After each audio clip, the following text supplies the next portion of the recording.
Justice League War might be better than you remember, and here's why. This is different. This isn't about me. This is bigger than I am, and it's bigger than you are. Get out of your own way. Focus on what's important here. Everyone else. Regroup with the others. And do what exactly? You're loud. They'll listen to you if you got something to say. Try to at least sound smart.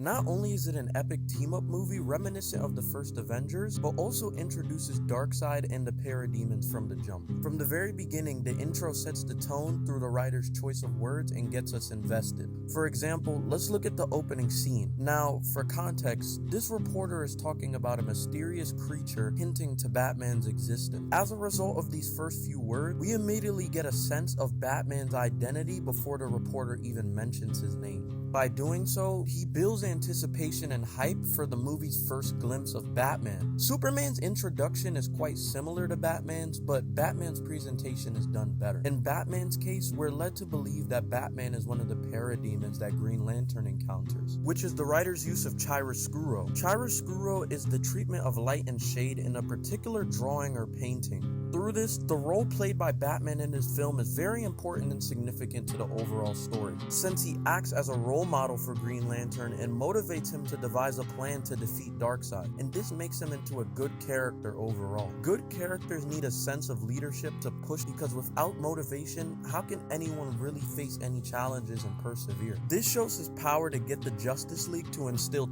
trust in him, allowing them to build lots of chemistry. In comparison to the other Justice League members, I'd say without a shadow of doubt that Batman is the smartest and most competent Justice Leaguer, and this makes him a more interesting character, with this resulting in him coming up with a plan to save Superman. Thinking outside the box isn't Batman's forte, and one of the cool things about Batman is that he does not possess any power and represents strong masculine values.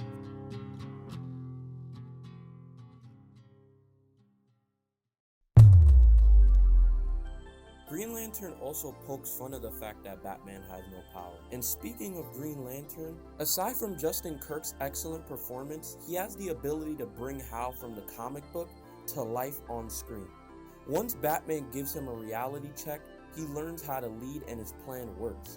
This shows Hal a valuable lesson that maybe he should stop trying to be something that he's not and try to be something that he actually can be. This learning moment for Hal helps redefine his character, which pushes the plot forward and sets the catalyst for later events. But despite his character being redefined, he still keeps his funny qualities and helps the team reunite. For example, when Hal notes that Darkseid's eyes could potentially be a weakness, it shows a moment of development in his character and shows that what Batman told him worked. Something that you guys need to remember is that this movie is also a kickstart to the DC AMU. So through their world building and characterization, these characters help convey the DC AMU's exposition. And I'd say as a kickstart to the universe, this movie's pretty decent. And from what I originally thought of this movie when I first watched it, my opinions of it have skyrocketed.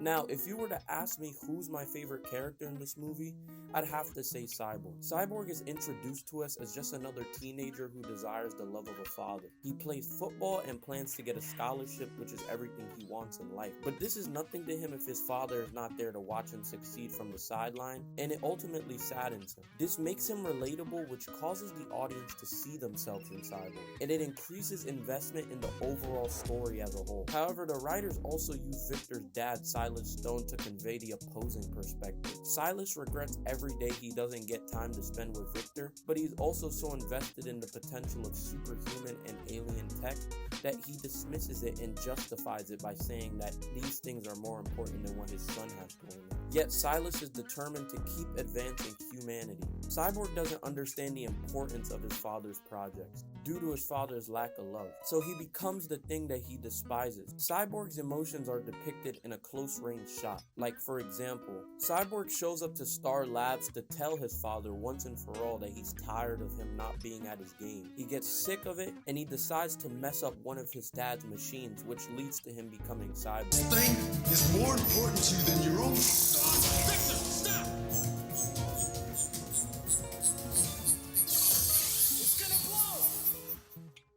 Victor's dead and Cyborg has awakened, and he's now more machine than man due to fusing with the mother body. Because of this, he has to adjust to his new body, and he faces an internal conflict. Cyborg hasn't come to grips with this, but he understands the mission and saving the planet is more important than his feelings at this moment. And this helps because at the end of the film, when his father finally appears to see him and the Justice League get inaugurated into the US, he finally gets the moment he has long desired. His father shows up to support him and he acknowledges him as a hero. Cyborg helps set up Darkseid's reveal, and once he arrives, it delivers heavily.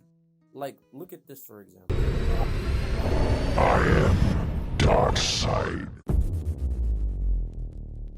Okay, so now that I've gone over a lot of things that I like, I might as well give the same amount of energy for me focusing on things that I didn't like. My main pet peeve of this movie is that it needs subtext. So I want to make things clear that there are only two real problems. One thing I really hate about movies is how characters articulate what they think by directly telling us. Like for example, a character telling us exactly what they're going to do and why. This causes a big problem where the characters don't talk like real people, but more like AI robots. This undermines any narrative that is being conveyed in a certain scene.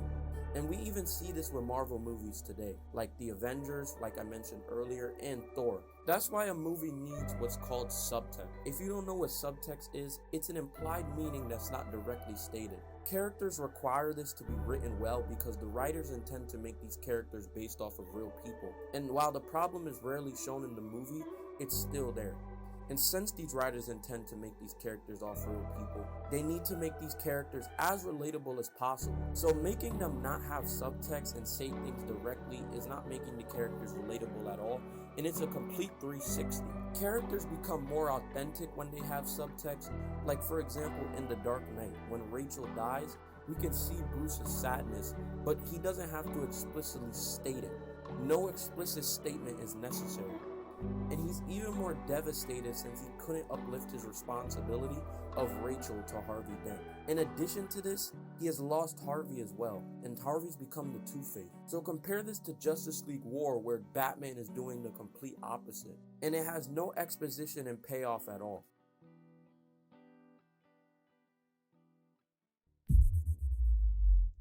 So, was the movie better than I remember? I'd say yeah.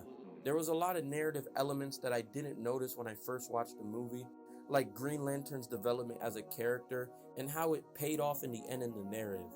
Batman was a bigger piece to the story than I remembered him being. I also thought that he was a good mentor figure to Green Lantern. Superman also had some really cool lines, but he wasn't really in the film as much as I thought he was originally. Lantern is really the biggest leader out of any of them in this movie, and he's the only one to take the next step, and that ultimately helps his character dynamic. Cyborg is also really amazing. Him and his father's chemistry works so well, and for him to finally develop and get the moment that he's desired for his whole life is executed so well. But overall, I enjoyed Justice League War because of the life lessons that the characters have to endure to not only develop as humans, but also as heroes.